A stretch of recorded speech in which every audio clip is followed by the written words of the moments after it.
morning, good morning, good morning, good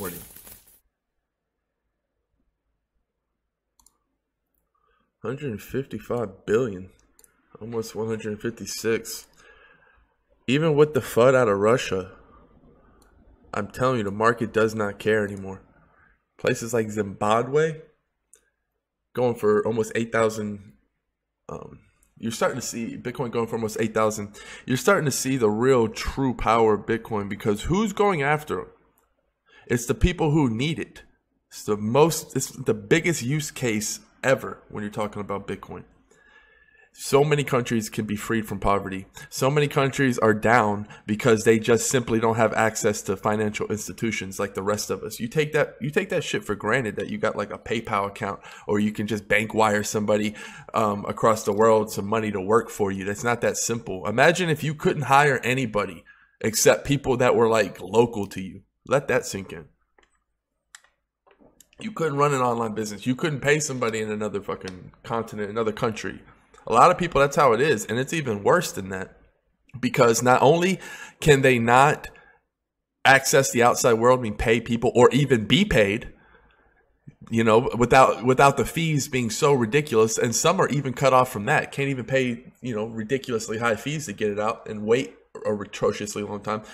But also a lot of them are dealing with hyperinflation. So it's just, they're starting to see like Bitcoin, they don't care. They're like, anything's better than the currency I have. Fuck, you know, let alone Bitcoin's like the most super advanced, high-tech, most badass piece of technology ever created. You have that dangling in front of them. They have access to it. You're starting to see the decentralized exchanges that are going to pop up, you know, BitIndia, all of these other ones. They're going to keep popping up. And you got to think of those things like platforms that are just out there in the world now. It's kind of like a virtual piece of land, and there's nothing you can do about it, right? It's just there. It's land. And people can migrate to it, and that's what's happening with these decentralized exchanges. That's how I know it's game over, guys. It's the governments aren't ready. They're not as smart as everyone thought they were. These decentralized exchanges are popping up, and there's nothing, they can't stop them. You know, it's not, you know, they can't bully these exchanges. You can't go up to Ether Delta and be like, hey, bro, you better stop trading them tokens you got up in there. Ether Delta's like, I can't hear you. I do not respond to anyone. I am decentralized. So that's what we're dealing with, guys. Funny, I just saw this. Somebody in the Slack group made this today. Talking about whale sizes. That's pretty funny. And you know, you don't become that size of a whale by the traditional means.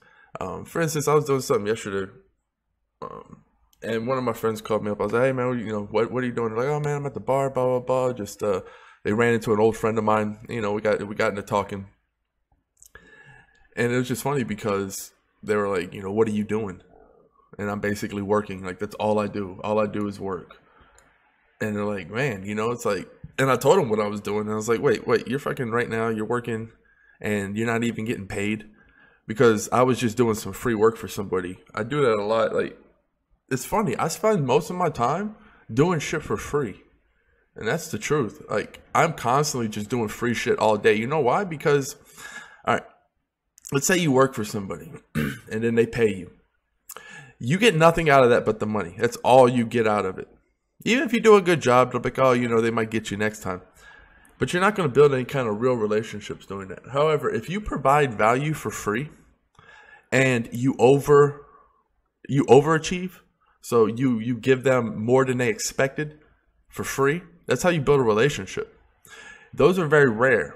You can instantly work your way to the top. I've done this. I mean, that's why, like, if you were to take all my money, I could do it again, no problem, over and over and over again, from scratch, from nothing, because I know how to do it. It's not a secret. Well, I guess it's a secret if you don't know what it is, but it's about building relationships.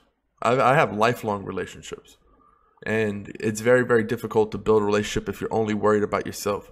It comes down to security. People are always wanting to do something for money. That's why I say you can never pay me. You can't pay me.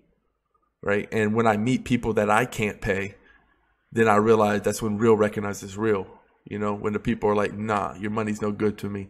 the relationship matters the most, because out of the relationship, you're going to be able to unlock doors. And it's the same with burning bridges. Like, I see all these buffoons going around slandering people's names. One jackass was like threatening my life, I think. I don't know, on YouTube. I think, some criminal shit. And he had like a gang of his homies try to like attack everything I was on. I don't know what the fuck. People hate on you when you come up. It is what it is. But that's just an example of like burning bridges, because it's like, what you think of the bridge being burnt, and that's when a lot of anger, a lot of emotion, a lot of jealousy, whatever the fuck it is, like that's that emotion that's toxic, that's going to kill you, because it's easy to burn bridges. And you think it's just one bridge, but that bridge connects to a whole big piece of land with a lot of community, a lot of people. Right. So when you burn the wrong bridge, you could be cutting yourself off from, an entire continent of connections that you'll never, ever, it's not just one bridge you're burning. You're burning a lot of connections when you do that. I don't burn bridges.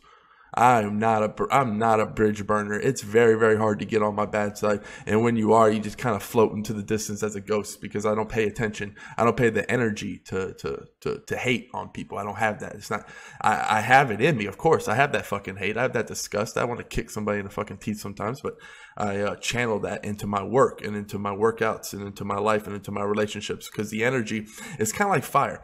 Fire is very, very fucking destructive, or it's very, very, very useful, right? If you have the fire in a fireplace, that's badass, right? You're getting the most out of that destructive energy. That's what fire is. It's a destructive energy, but it can be harnessed, right? But if you put that same fire in the middle of your living room, it can tear down and burn and kill everything.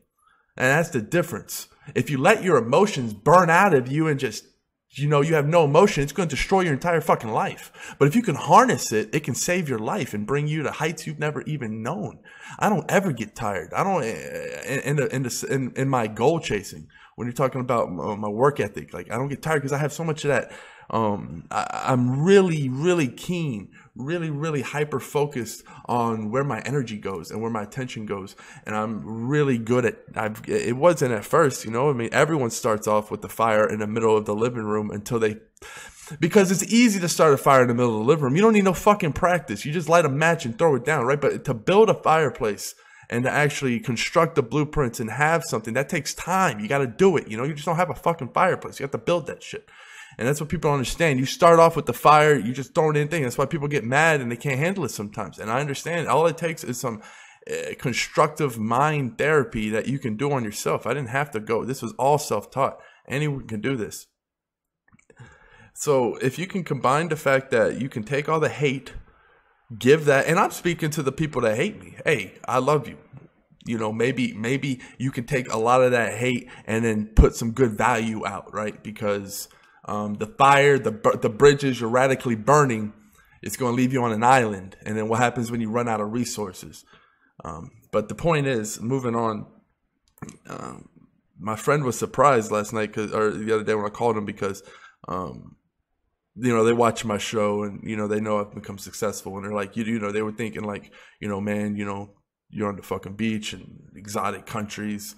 I expected you to just be kicking back, drinking a margarita and fucking loving life. And it's like, nah, man, it's just not me. I don't look at it that way. Because, that's just not satisfying to me. I'm so on that. I'm on some other shit, man. I don't know. I don't need to be amused. I get my amusement out of building things. It just is. It's just how I'm wired. I don't get bored. Like, people who get bored, that's a luxury. People don't understand how much of a luxury it is to get bored. You think cavemen, you think they got bored? No, they were constantly watching, constantly on the hunt. You can't get bored, and if you do get bored, it's just a luxury, because that means you've made it. You have no impending doom. All creatures on this planet wake up every day either having to fight for their food or run away from being eaten. That's how the world works. It's not comfy. You're never comfortable in the fucking jungle. You always got to watch your shit. There's always somebody out here to attack you. So, the fact that you can have these emotions, the fact to actually be depressed and have these boring feelings, like, that's a fucking luxury. It's a luxury you get fucking depressed. Are you kidding me? Like, you could be eaten by a velociraptor. You wouldn't have no fucking feelings. People just are on the wrong boat when it comes to too much of what they want. And they don't understand the world is about giving, and people feel the best by giving. And a lot of people cut themselves off from that. Moving on to the market, we already know what's happening, guys. It's going to, like I said, man, I've been preaching this the whole fucking time. I mean, the altcoins are going to have a bloodbath. They're going to Batman head if you can find the right ones. I was talking about Chainlink the other night. Somebody was like, oh, so 35 and 40 cents. I was like, man, that was a fucking example. That wasn't, it's not going to let me, of course. With Chainlink, that was an example. I'm not saying, those are rough numbers. It could have been 1 cent and 5 cents. I was just putting something out there. But since I already put that out there, and people are probably going to try to Batman head this Chainlink thing. People think Batman head's a fucking joke. Batman head made me fucking millions, so you can take the Batman head, shove it where it don't shine. A Batman head is a simple fucking term. Ceiling, roof. That's how a Batman head forms. When I can see one coming, that means I can make a lot of money off of it. It's like predicting the future. My prediction for Chainlink, right? 50 cents is the ceiling, 35 cents is the floor. That's what it is. I could be fucking ass wrong. It could go to $1. I don't care. That's not my game. Because if I fuck up, I have Bitcoin. Woohoo. Obviously, I'm not going to be doing Chainlink. It's just a tad bit on the low for me to really make it worth it. So I'm probably going to be fucking with Neo more. It's dangerous. The China coins are a little bit more dangerous because they are kind of outside of Bitcoin in the fact that if China says something A, really negative, or A, really positive, it can make Neo triple in one day. Walton coin triple in one day. All the China coins can really say F you to Bitcoin. Because I told people the last time that these altcoins, there was going to be some string of altcoins that we're going to be able to slightly get out of the grasp of Bitcoin. And we saw it with Walton coin, and you're going to be able to see it depending. Because now we're at the point where crypto is known. Lots and lots of people know about crypto. All the fucking haters, you know, all these people who were talking down on Bitcoin and cryptocurrencies have really made it mainstream for us. Really, you know, it's mainstream in the fact that people know, way more people know about it, yet still looking. Because that's what happens. When you call something a scam and you keep doing it, people look at it like, oh, it's a scam. But then when it's not a scam, and you survive, because scams don't survive, right? You know, a scam is usually quick in, quick out. But as people throw the slings and arrows and say, oh, it's a scam. But then when you're around a year later, people are like, well, wasn't that a scam? Question mark. And then when you have people like Mark Cuban, who said it was a scam, or didn't think it was a scam, but he thought it was whatever. He was against it, and now he's for it. You're starting to see them switch. That's when the real power comes, because A, not only do you know about it, but then you get your mind changed. And when your mind is changed, you feel a little bit betrayed, feel kind of dumb, and you get the FOMO, because you're like, oh my God, I was wrong this whole time. It's not a scam. And, you know, they all fucking leap to it. Because one of the things is they say it's a scam. You know what the rich people say? That really makes me fucking sick. They're trying to spread this bullshit ass, contagious, nasty mindset that, oh, if people are going around saying making money is this easy, then you know there's something wrong. It's like, nah, man. Like, it's easy for you to make money because you got the markets manipulated. Like, this is how it's supposed to be. When governments don't want you to be successful, I don't know how to stress that enough. They don't want you to be super rich. They don't want a bunch of billionaires. They want a bunch of people who can barely pay their bills. I mean, I'm not going to dig into why. It's pretty fucking obvious, though. So that's why it's set up. That's why your money's worth less every year. Yeah, you have the same amount of dollars, but it buys less. The price of a soda goes up. The price of toilet paper goes up. The price of gas goes up. The price of taxes goes up. Meanwhile, you get the same amount of dollars. You're losing money. That's the thing. If inflation was different and it took away your dollars, and you every year you'd be like, oh, well, I only have $80 now from the 100. Oh my God, now I only have 75. You'd actually watching it go down, you would freak out. But it's an illusion, and you keep the number the same in the bank account. People look at it and like, meanwhile, the price of gas and everything else is going around. It's just a mind fuck, man. It's right in front of our eyes. But this was more of a just go fucking get them attitude type of video. It just, people who bitch about doing things for free or overextending themselves, always expecting to get paid, you're never going to build a relationship that way. You're going to be surprised, man. Like, I don't know. For instance, if I had a clean fucking slate, I'd have nothing.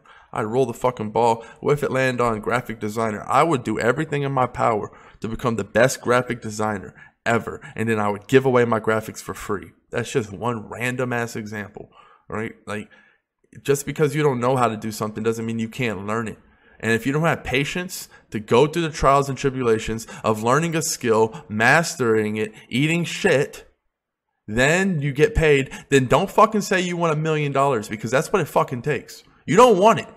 You know, to say, hey, I want to go to California, but I don't want to get on a plane. Well, the plane's a part of it. We don't have teleportation last time I checked. You know, you can't teleport your way to millions. Yeah, you can win a lottery ticket. Good luck with that. Good luck. But if you really, really want to make it, there's a blueprint, and a lot of it is a long, long travel, a long journey. The vacation photos look really great, but what you don't see is the long road trip when you have the uncomfortable sleeps and you have to pee and you have to stop and you don't want to get in the car and you get the leg cramps. It's just it's just an analogy for the journey of a lot of boring stuff. It's real boring becoming rich. There's a lot of behind the scenes shit. You know, it's real easy to snap the selfie with the beach in the background and the nice cars and all that. But what you don't see, you know, is the late nights on the computer listening to nerds talk about cryptocurrencies. You know, I love the nerds. Holler at them. Absolutely so much respect for these people who really are creating this technology to change it. I'm just kind of the bridge guy, spreading their greatness. And you know, you can't win them all in life. So pick your route, fucking master it, go for it. Cheers, peace. Oh my God, mi amor. I wasn't recording. Oh wait, I was.